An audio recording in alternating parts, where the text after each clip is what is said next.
कहे समय का एक तारा, अक्षर अक्षर दीप जले, फैले शिक्षा का उजियारा, कहे समय का एक तारा। नमस्कार दोस्तों, द पब्लिक टीवी देखना शुरू कर चुके हैं आप और मैं हूं आपके साथ अश्वनी अत्री।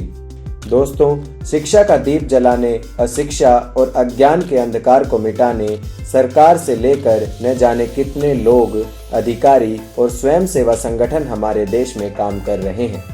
बड़े बड़े स्कूल, बड़े बजट, ढेरों शिक्षक, डिजिटल शिक्षा, इंटरनेशनल बोर्ड और हर स्कूल में ढेरों विद्यार्थी, पर फिर भी शिक्षा की पहुंच और गुणवत्ता अभी भी सभी जगहों, सभी बच्चों और सभी स्कूलों तक सही तरीके से नहीं। सरकार, बोर्ड और अधिकारी इस शिक्षा को जन जन तक पहुंचाने में लगे हैं, वहीं दूसरी तरफ कुछ लोग, कुछ संस्थाएं भी इस काम में जी जान से डटी हुई हैं।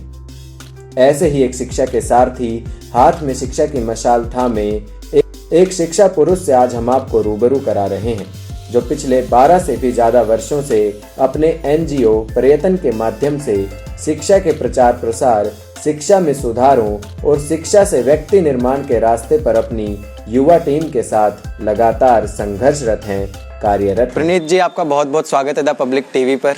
धन्यवाद अश्विनी जी, समय देने के लिए बहुत बहुत धन्यवाद। सर, पहला सवाल मेरा आपसे यही है कि प्रयत्न है क्या और किस तरह से इसकी शुरुआत हुई? प्रयत्न हमारे शिक्षा में सुधारों को लेकर एक मिशन है। देखिए, ज़्यादातर जो व्यक्तिगत जीवन और समाज से जुड़ी जो समस्याएं हैं, उसका एक ही कारण है कि हम सही तरीके से शिक्षित नहीं हुए हैं। तो सही तरीके से शिक्षा को ग्रहण करना, शिक्षा का सही अर्थों में मतलब निकालना और जीवन का निर्माण करना, मनुष्य निर्माण करना, ये है हमारा प्रयत्न का मिशन। इसी उद्देश्य की पूर्ति के लिए हमने एक मिशन स्टार्ट किया था करीब आज से 11-12 साल पहले, प्रयत्न के नाम से।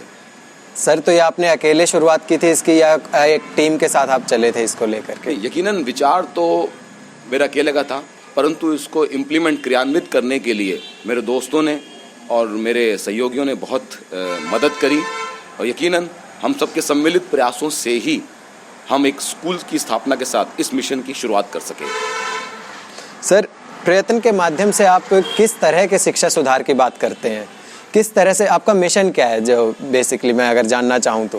देखिए अश्विनी जी, जैसे मैंने आपको बताया कि शिक्षा का वास्तविक उद्देश्य है किसी भी समय, काल, परिस्थिति के लिए देश के लिए जागरूक और जिम्मेदार नागरिकों का निर्माण करना, सही मनुष्यों का निर्माण करना। तो सिर्फ क्लास जाने से, पढ़ने से, डिग्री लेने से हम सही अर्थों में शिक्षित नहीं होते, जागरूक नहीं होते और एक जिम्मेदार नागरिक नहीं बनते हैं। तो जो कमियां रह गई हैं हमारी शिक्षा व्यवस्था में, जो कि हमारे हिसाब से हैं, उन कमियों को पूरा करना, तो एक तरह से रेमेडियल अप्रोच लेकर आना समाज के लिए, और इससे प्रयत्न का जन्म हुआ। तो प्रयत्न के द्वारा हमने कुछ रेमेडियल क्लासेस की शुरुआत करी, जिसमें वो सब चीज़ों का हमने देना शुरू किया अपनी नई पीढ़ी को और साथ में युवाओं को भी, जिससे वो इन उद्देश्यों की पूर्ति कर सकें। वो स्वयं के निर्माण के साथ साथ औरों के लिए भी उपयोगी हों। हम अपने परिवार के लिए, अपने समाज के लिए, अपने देश के लिए कितने उपयोगी हैं। अपनी प्रतिभा, अपने हुनर, स्किल्स को अगर हम दूसरों के निर्माण के लिए भी अगर हम उपयोग में लाते हैं, तो हम सच्चे अर्थों में कह सकते हैं। कुछ मैं आपसे एक सवाल पूछना चाहूँगा कि आप कमर्शियल सेक्टर में जॉब कर रहे थे, जीवन बड़ा आराम से बीत जा रहा था। एक जॉब करना है, इंसान अपनी पढ़ाई इसीलिए करता है कि एक जॉब मिल जाए और मेरा परिवार और हम सुख से रहें, लेकिन उसके बीच में कहाँ से ये विचार आया कि नहीं, कुछ हट के शिक्षा के जरिए सुधार करना है? ये विचार कहाँ से आया, कहाँ से आपको इसकी प्रेरणा मिली? देखिए, वही बात है कि जो हम नई पीढ़ी में देना चाहते हैं, उनका निर्माण करना चाहते हैं, तो ज़रूरी है कि ना वो सब चीज़ें हमारे अंदर भी हों। तो मेरे अंदर भी शुरू से था कि हम खुद तो बन गए, लेकिन कहीं अंदर से कुछ कमी ऐसी लगती थी कि अब ऐसा क्या किया जाए जिससे दूसरे भी हमारी इस प्रतिभा से, हमारे हुनर से, हमारे इस ज्ञान से लाभान्वित हो सकें।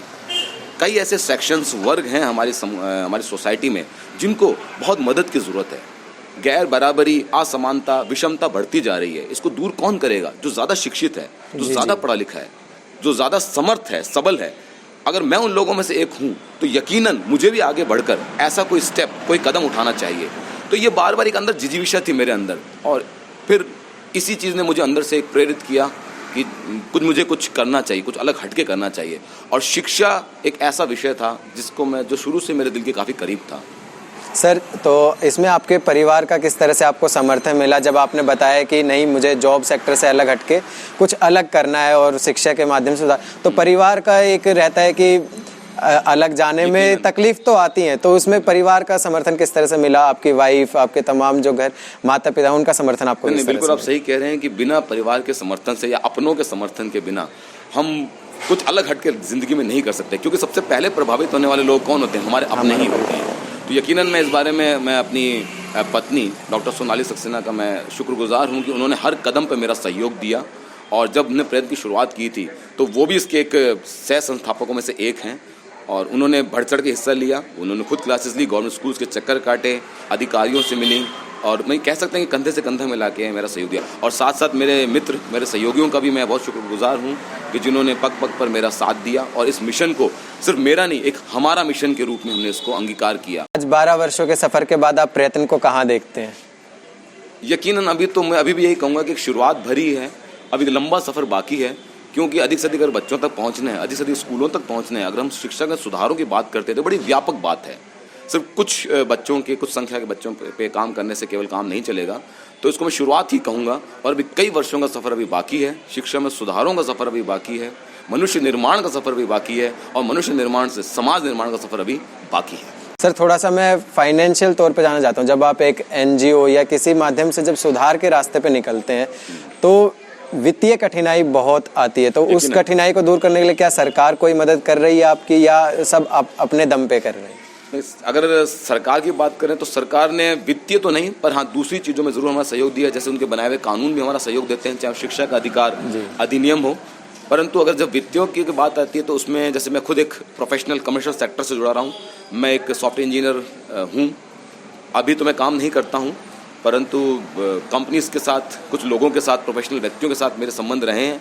उन्होंने पग पग पर इसकी ज़रूरत को समझा कि बिना पैसों के, बिना वित्तीय सहायता से यकीनन हम ज़्यादा बड़े स्केल पे, बड़े स्तर पे हम इस काम को नहीं कर सकते। द पब्लिक टीवी से बातचीत करने के लिए आपका बहुत बहुत धन्यवाद सर। धन्यवाद अश्विनी जी, बहुत बहुत धन्यवाद। तो ये थे प्रणीत जी, इस एनजीओ के फाउंडर। और अभी हम आपको कुछ बच्चों से भी रूबरू कराएंगे कि वो किस तरह से इस एनजीओ से फ़ायदा उठा रहे हैं और किस तरह से ये एनजीओ उन्हें शिक्षा में मदद कर रहा है। तो चलिए अब आपको बच्चों से मिलवाते हैं।